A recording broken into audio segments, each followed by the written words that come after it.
Hey everybody, welcome. I'm Jake Jacobs. This is another episode with my buddy Kurt Brugel here. We're diving into some comics that influence us and some kind of like lesser known titles that we've come across. Sometimes we're showing it just because it's cool. Sometimes we're showing it because the art. Sometimes we're showing it because of the business end. There's some interesting story. Um, Last week we spoke about some smaller comic companies that were scratching around to survive for a long time, and I want to show with my time today some of these comics I came across called Earthlore, which I had never seen before or heard of, um, and this is Eternity Comics, which is a known quantity. This came out in '86, it looks like, from the artist Rusty Steffens. Futuristic drama in the mystic past. Um, Folks, if you ever see this kind of font, don't use all caps, please.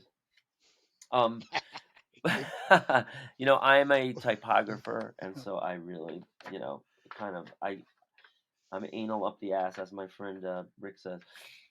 So this is Earthlore #1, 1986, published bi-monthly by Eternity Comics in Boulder, Colorado. Kevin Myers is the publisher. That's a name what we might have heard of.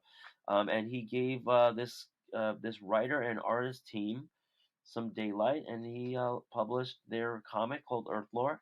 Obviously, it didn't catch on because no one's really heard of it. It's kind of lost along the highway. But let's check it out. So the art is pretty interesting. The and the words, the lettering is pretty good. It's black It and looks white. handwritten. It's hard to tell. I don't know. It might be a font. It might be a font. I'm looking for some minor discrepancies between What year like did you I'm say this was again? 86. Oh, wow. So I don't know if this was a font or not. Let's say it could be. Um, but yeah, so But no, he's it has a letterer, right? Off to the left, there's a letterer listed. right, but that doesn't mean he wasn't computer lettering. uh, 80 in 86? well, he's really good because it's hard to tell. I mean, I'm looking at the A, and they look a little different each time. Yeah, so this is very Okay. neatly hand lettered. It looks like. Nice. And Nice. yeah, so I don't love this splash. I think that it would have been great with some good big curvy letters of a giant title, Earthlore. But they are trying to drag you into this story, and assuming you read it, um, you get into it. Some people just flip the pages. Um, I'm noticing some nice black and white interplay, some inking. So let's proceed. And Nice. That here is we see sweet. some Hmm. characters, some people sailing on ships. This is not a Hmm. great example of a hook until maybe we get down to here. Denny O'Neil always said, whatever you have on the first and second page should really just bring you right into the story. It should be compelling and just, pose a question that you need answered, and you have to get the answer. Yeah, this guy's So got sci-fi novel syndrome. So you've got, chapter one, you're right, well, explaining everything, and yeah, the first thing you have to do is then the set up your adventure starts. you got to set up your world. But Mm. no, answer that, a little bit later. So I'm looking here at some of the figure drawing and some of the anatomy. I'm looking at some of the hatching. I would say that this is probably a no-no to mix cross hatching with regular hatching. If you could avoid it, I try not to. Maybe at least make it contoured hatching, so it isn't just like, Yeah, model it. yeah, so it isn't like perpendicular hatches, but Mm. because that creates a moire pattern of the mind. This is cool here. You have the plundering horde, and they look like they're mean, and they want to do some damage. They're going to be approaching some farmlands here. I'm not sure, without reading everything, where we're going, but they're talking about factories and cities and slave pens. And here we got some Bende screen tints that are cut in. I'm not Well loving that. done. I'm not. Well, you I like it? like I that. think. Yeah, I think the dot's kind of big. It's It distracting a beats like a little. solid black or a solid white, Well, which would have been horrendously get a open. finer tint. So here we're saying, this is issue number one. So this is like, supposed to be the best of the best. You're supposed to take your time, save up. You have no deadline if you're putting out your first issue, conceivably. And so maybe not the greatest art, but definitely doing a good job of balancing white and black. They're bringing you through this story. I'm not seeing a lot of action here. I could do without 2 pages of standing around in a bar, Yeah. let alone three. But then here we see, Wow. we're seeing some abduction here. Um, she was offered a choice: her freedom or an apprenticeship, and it seems like she's going to now, be an apprentice of this wizard dude. And that's when the art seems like it takes a turn here. Yeah. Um, and so I wonder if Maybe maybe that art was done. Maybe that art on the right hand is really where they kind of started or something, and then they yep. dashed out the beginning part, or Well, in an issue number one, it's very possible that these pages were done, and then they were sat on, and then they finally yeah, got around and they yeah, got their style down, and they come yeah. into That here. makes sense. I mean, when she gets her apprentice, I mean, sometimes it's a different person, and or somebody's assisting. Although they don't mention anything, they just have one Yeah, artist, yeah. No, Russ Stevens. So Russ he's stepped. going through twists and turns here. Um, and then it's kind of like back to the first style. So maybe this is just like a little Hmm. departure. Here we see some actions and some activity. But this story really isn't hooking me in. This is like, you're seeing all this stuff going on, and I'm wondering, who are the characters? Why should I care? Um, it's sometimes it's a little bit clunky here on the anatomy. This hand is not so hot. So it's hit or miss. You buy a cool indie comic. This might be rare. This might be worthless. This could be, maybe worth a tenner in good shape if it's like uncommon. Eternity is not the most obscure publisher, but this might have only printed up a couple hundred copies. Maybe 300, 500, who knows. And I'm just kind of flipping through. We're seeing some dwarves and gnomes and whatever, and some of these otherworldly guys. I'm waiting for the big payoff. Here's some action. All these guys look like Conan. And all these guys, I don't know. So maybe I hit a dud here on this. This is definitely not a comic I'm that hit. digging it. I'm You're digging it. I into mean, it it? has so much potential. And then But it gets good again. Like, I like this better. it His seems, lines are a lot more flowing and a lot more yeah, streamlined. yeah. This is some thoughtful stuff. He's got a flamethrower here, right? That's cool. Keeping It all was these guys probably at bay. Christmas vacation, so he was able to spend some time. And the Right, right. and the other pages were done at like 11:30 to 2:30 at night. When Yeah, I mean, between shifts at work or something. this is lovely. You have some really thin lines here. He's making a texture of the Yeah, floor. This is not lovely, right? yeah, You're just seeing these yeah. kind It of gets like clunky, scratched in really. Yeah, lines, and you don't yeah, even bother to clean it up after you go over the line. Over yeah. It's the ruled dashed line. out. It's Yeah, trying to keep to some kind of and then you get to this real like '80s looking thing here. This looks like an yeah, album cover from the '80s. I don't know who, yeah, what's going on. Is she's like doing magic now, and this is like where her apprenticeship pays off, and now she's gonna cast a spell, and all these guys are gonna turn into skulls. Uh, these pages get smaller and smaller. I would like to see them get bigger and bigger as they turn into skulls, and they disappear. yeah, But yeah.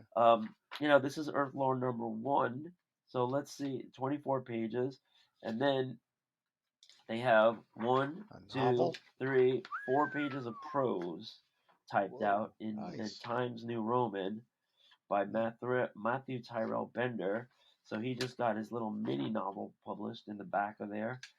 Um, and then some ads for some Eternity comics. And Eternity Comics might be at the beginning here because I don't recognize this logo so much, and I know they started to do this corner thing later on.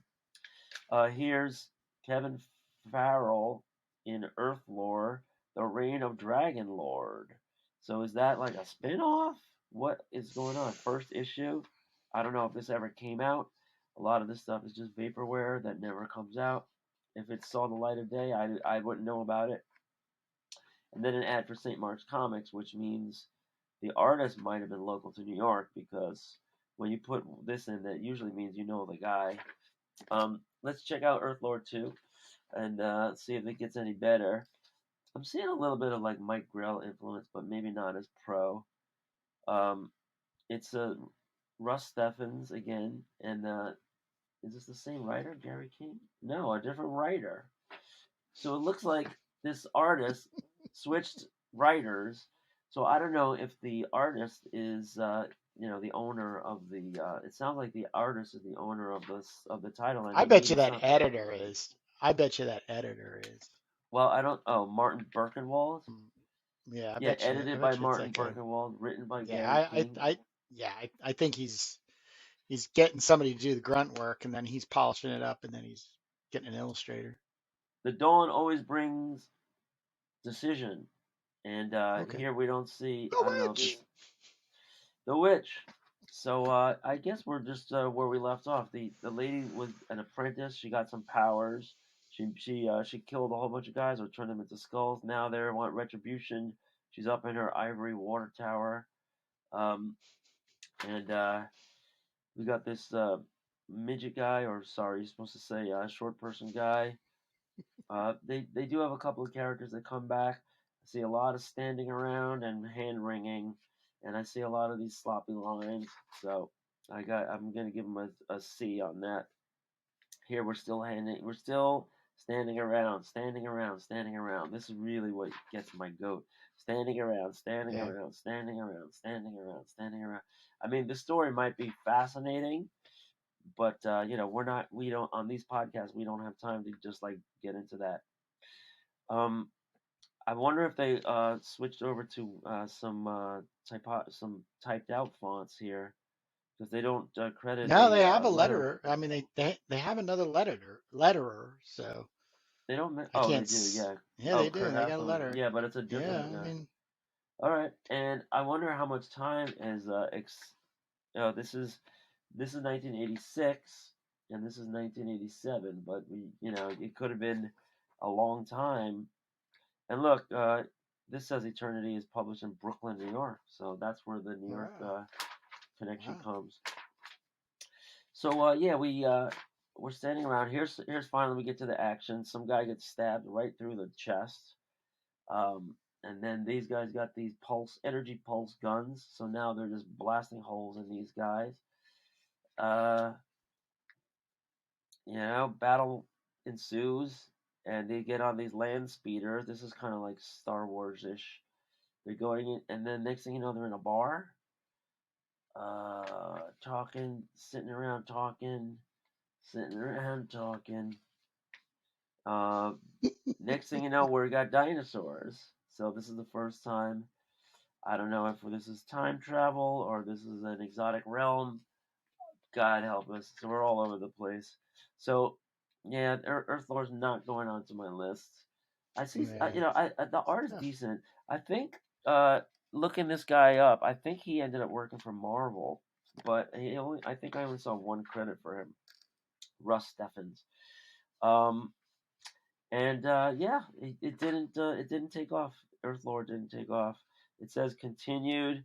I have no idea if they actually were continued. I guess I could should have looked that up ahead of time. But here we're getting some some more of this just typed out prose and a plug for Mighty Mites, which I have heard of. Um, and yeah, so here's some ads of some Eternity comics. And they have Ninja, which was a series that did well. I know it was out for a while. They have these Earth Lord Dragon Lords. So if they have more than one, the Reign of the Dragon Lord, the Reign of the Dragon Lord, Reign of the Dragon Lord, then I guess these all came out because they're selling ads. This I have somewhere. It's not great. The X might. Um, yeah, and so some of these other stuff I haven't really heard of, but Eternity was out there. They were trying to publish in the 80s, trying to put their stuff out and just selling. And here's a little ad for Ninja, which is was Ninja a female? Illustrated by Kevin Farrell. Hmm. Here's a whole page for an ad that could have been 2 inches. So they're looking to fill here. And then here, there's somebody selling their comic catalog, and Direct. Yeah, direct. they typed out all the comics in their collection, and they're trying to sell them. You could buy Watchmen, you could buy Teenage Mutant Turtles, you could buy Punisher, and they're setting prices. So this is like a little table here. They have Action Comics, Alpha Flight, Air Boy. They didn't get too far down the alphabet, but this is the weird stuff in indie comics. And then the Cracked has an ad here. The Ugly Family. What is Cracked doing with an ad here? That's kind of random too. Somebody knew a guy. Yeah. So I just wanted to show you that I found one more Corbin just to tack on to our episode 2 episodes ago. No, last episode we did Corbin. Found this one, Horror in the Dark #2, which I never heard of, and we covered Corbin in depth and his wizardry and his mastery.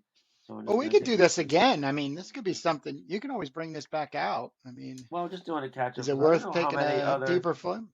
I don't know how many other Corbins I have. I just want to do a quick catch So up on this nice. because this So one has a nice. black and white, this kind of like grayscale thing, the Black Diamond, and then this is a story that I've seen like 3 times already reprinted. Gogi. Yeah. I've seen this in Twisted Tales. I've seen this in Yeah. Echo of Future Past. So they just keep bringing this one out again and again as their as a backup feature. But it's all Corbin, and so this was just another one I found. But Beautiful. the real value of Corbin, I think, are his this kind of stuff. The airbrush effect and those splash covers. Um, not to give his short shrift, and then these collections of art that he sold, these portfolio collections, 1991. He's plugging Rip in Time. This black and white does not do justice, but he's selling all of his Right. back issues here, and then this beautiful cover montage here for Den #1, Neverwhere, the original Nice. Fantastic Adventure, now reissued, 112 pages, 14.95 plus $2 postage. But be warned, this book contains nudity. So that was No, just not nudity. yeah. If I would have had more, I would have done like let's do another one. But I just wanted to do a catch up on that because Earthlore, Cool. Earthlore was a bust to me. I give it a All right. C. They tried, but didn't really grab me. All right. Well, thank you for sharing. Hello, everyone, and welcome to one of 3 Japanese comics that I was collecting back when I was, believe it or not, about 15 years old. So this is Golgo 13, Taikao Saito or Saito Taikao. This guy, I just a recognize little that. bit of history on this guy. He died in 2021. He was a Japanese manga artist. He worked on um, Golgo 13 since 1968. He holds the Guinness Book of World Records for most volumes published for a single manga series. It's still being put out, so he has it in his will that has to happen. He breaks into the industry, and in 1963 he does a an adaptation of Ian Fleming's James Bond, and then moves over. Yeah. He did not like to be referred to as a mangaka, which is somebody who makes manga. He liked it's called Geikiga, which is dramatic pictures. And I've been Okay. looking into this a lot.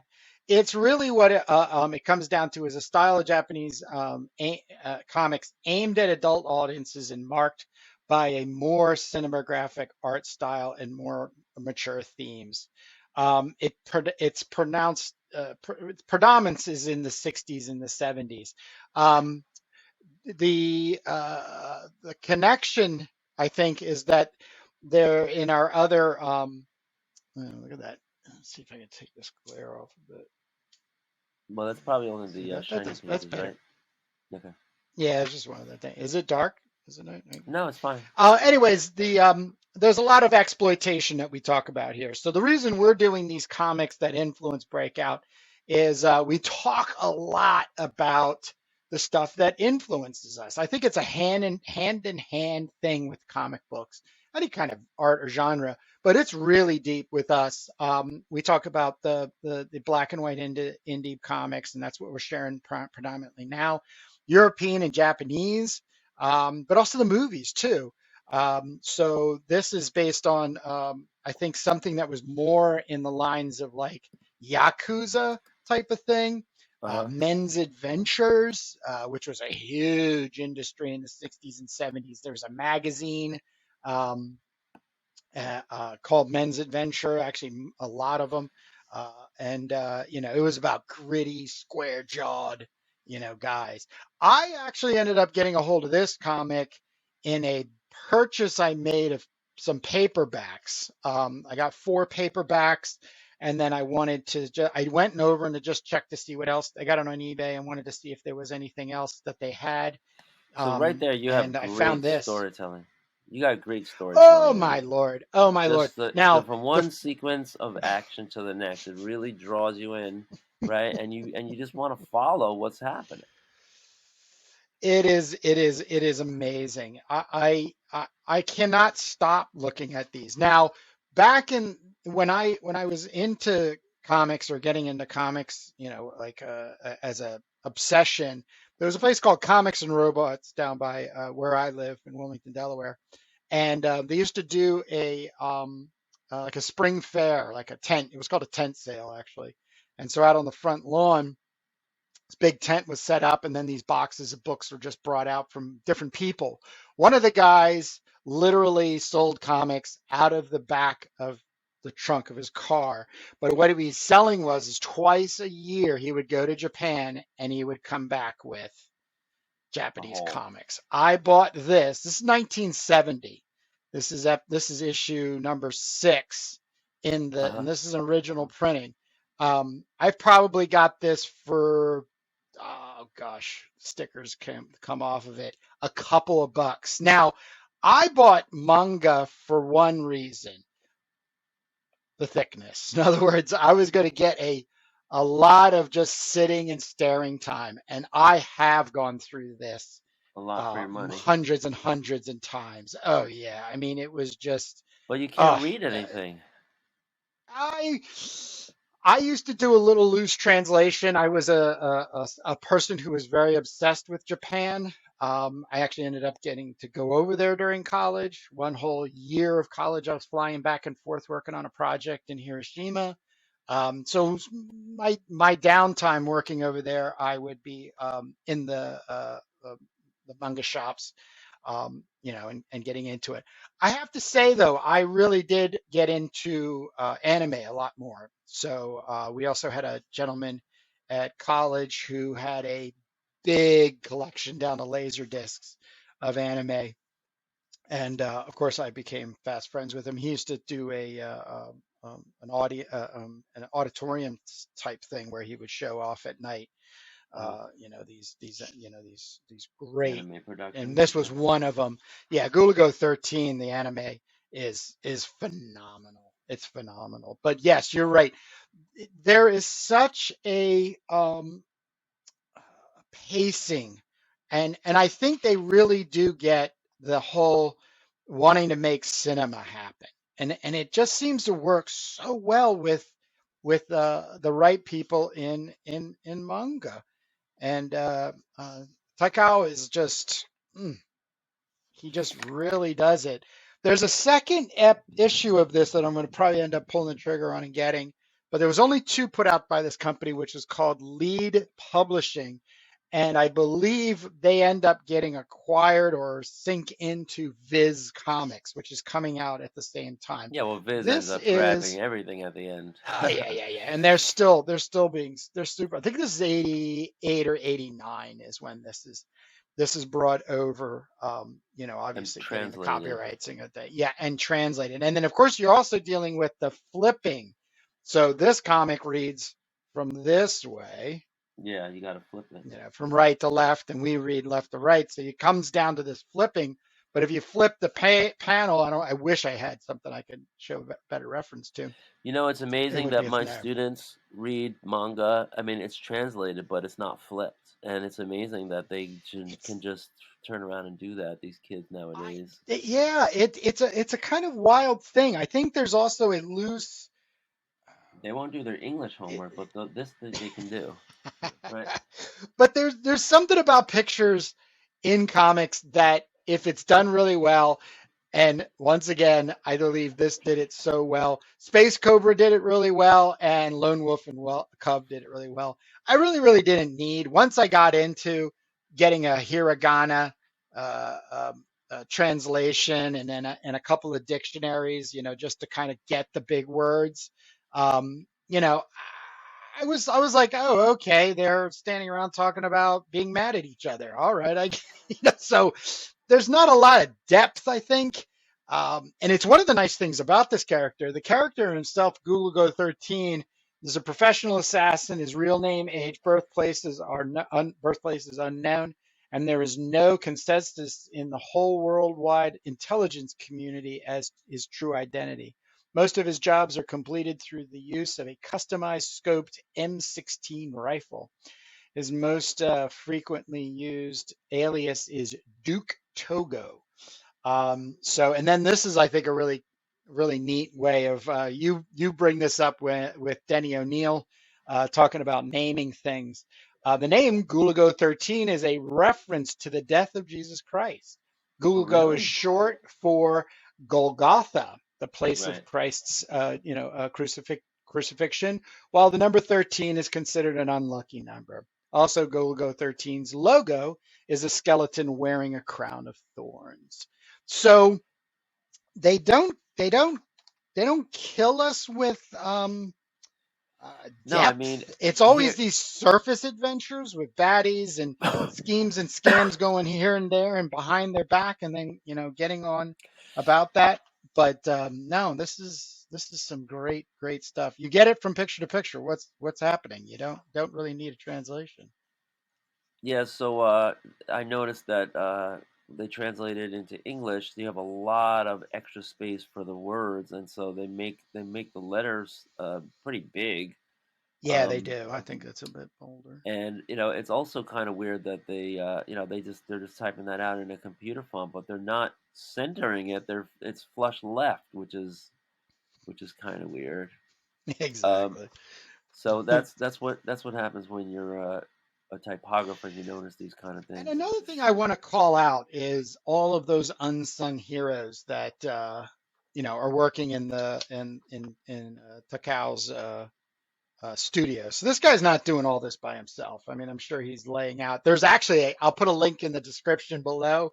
There's a Manben, which is a series in Japanese that the episodes are on YouTube, where they go and talk to these guys, and they were able to talk to him the year before he passed away. Right? And they get to be in his studio. He was still doing work at like 80 something years old. I think he died at he was like 85 or 6 or something like that. But his job, this is great. Let me find a goodie. Let me see. His job was doing basically just the faces, the eyebrows, the nose, the mouth, and the lines on his face. You didn't have to Yeah. do the hair, though I think he was doing the hair too at the time. But no page could go out without him doing Gulago's face. So Uh-huh. that was his name. But a lot of this stuff, as years went along, laid out by him. He would hire story writers, so he would hire somebody and say, "I want this kind of story, write for me," um, and then lay it out, and then he'd have a whole team of guys and gals, working on them. And then I thought this was a pretty cool filler, which is about, well, this is the game, so he did get a couple of video games, but Gulago 13 Top Secrets, how to keep your first step from being your last. So these are all sort of like basic survival skills out there in the espionage world, and how to enter buildings and know where to escape from. Yeah. Um, it's really really cool. So there's Yeah, you another. could almost hear the Mission Impossible theme playing in the Oh background. yeah, yeah. I mean, there's nothing. I don't think there's anything being towed as new in this, but I just think as a cinematography related, you know, comic book, it does all it rings all my little bells. I just have to say. So Well, the Japanese, the culture of Japanese comics is different from the West in that, um, they like repeatability, right? Would you agree? They they like what? repeatability, right? Like Repeatability? consistency. I mean, yeah, if you look at that comic and you look at a lot of Japanese comics, there's there's a There lot is a tying it big all together. difference. There's a big difference by Uniformity. genres. Like, so ones that are written for girls, one are written for young ladies, younger for boys. There is a difference. I definitely can say, but there is a heavy-handed language design in brush making and line making and even panelization that does carry over, that could make it feel like it all it's all the big round eyes. The Google Go 13 has that fantastic squint like Lone Wolf and Cub, has, and everything. Yeah, I So mean, if you there are some people that are not into you know uh, Japanese manga, and they just say, "Wow, it all looks the same." But when you really delve into it, it's so different, and it's like the mystery genre. Okay, someone's gonna die, and you're gonna figure it out at the end who killed the guy. But it's how you get there, and who are the characters, and what's the pacing, and what's the dialogue. So there is a lot of variance, but in any genre, there's similarities and there's differences, and yeah. so just looking at the comic that you showed, there's a lot of panels that look like the guy's face, over and over, and he's got a stone face, and so there's that repeatability, right? And that's a good thing. It carries his story, and he's thinking and he's reacting and he's doing stuff. But it's so much of the same. It's like in music when you just using a hook and you just repeat it a lot. You really just coming back to it and relying on it. So I noticed and that. and and you're filling a need, a genre. In other words, there's a big payoff for doing, and I think it's one of the reasons American comic books can't never seem to get out of the superhero, Superman, Batman, X-Men. We just seem to be so identifying with men and women in tights and capes. The only thing Yeah, that's really carried us into a next place, I mean, maybe a next level, was Alan Moore's Watchmen, and Frank Miller's Dark Knight, which brought in this gritty humanizing of being a superhero, which thou and even there it's a pop single, kind of like turning and turning over. Hence why you and I are very enamored with even the old indie comics, and are out looking for indie comics. So I just want to shout out to anybody who's listening and made it this far. Please, down in the comments, let us know what you're reading, what's going on in black and white, good indie comics. So, even yeah, manga stuff too. uh-huh. Yeah, any kind of comic, but particularly black and white. I want to show you sometime. I have my slideshow that I That's did last, cool. my history of Cool. manga, and I it, it actually, it's I so cool. actually It goes through all read, this stuff. I actually read Naruto when it came out as a comic book when it first came out, because I was teaching comics. I think this is 8 or Kids 9 or love it. something like that. All I know is kids love Goku and Hey, Naruto. it's easy to draw. Like you said, there's sort of a template there, the stamping kind of thing and stuff, but the Yeah. challenge is being able to pace a good story. So, Yeah, but I mean, I think, it has these kids really just enraptured, and especially the boys. And we make posters in my classroom of Goku and Naruto, and then the kids all want to come and buy it, and they, oh, how much is that one? $3. How much is that one? $2. If it comes out good, well, maybe $5. But they're taking it home and they're hanging it up on their wall, and it's yeah. a beautiful thing when they're middle school, years to to get into the art and get into the stories. Well, there's more manga being sold than regular American comics, but As of and I now, think yeah, there's also an even exchange now. More and more, you're starting to see Japanese and Chinese cinema and television coming over into yeah. Well, our screens. I think it was a Hidden Tiger, Crouching Dragon that that really broke through, and they started to Mhm. win some Academy Awards, and so now there's nothing stopping a good movie from any country from coming over and scoring big. But Netflix is also. I mean, my wife is just watching Israeli stuff, Mexican stuff. She Mhm. watches like all this international stuff on Yeah, we do Netflix. too. We do Yeah. too. So that's bringing it right into your living room that way. Right. A lot. So So there's a with lot that going being on. said, yep. That's another episode here for us. We're gonna keep these coming. As I said, make a suggestion down in the comments. Leave your comments, and you know, we're also making a comic. That's a little secret project that we're gonna divulge a little later, which is an exploitation movie style Comic comic, exploitation and movies in a comic.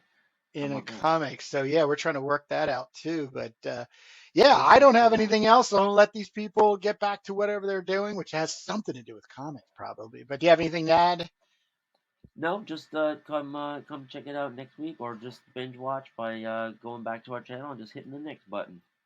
Heck yeah. All right, Jake. I'll see you next week. Peace out.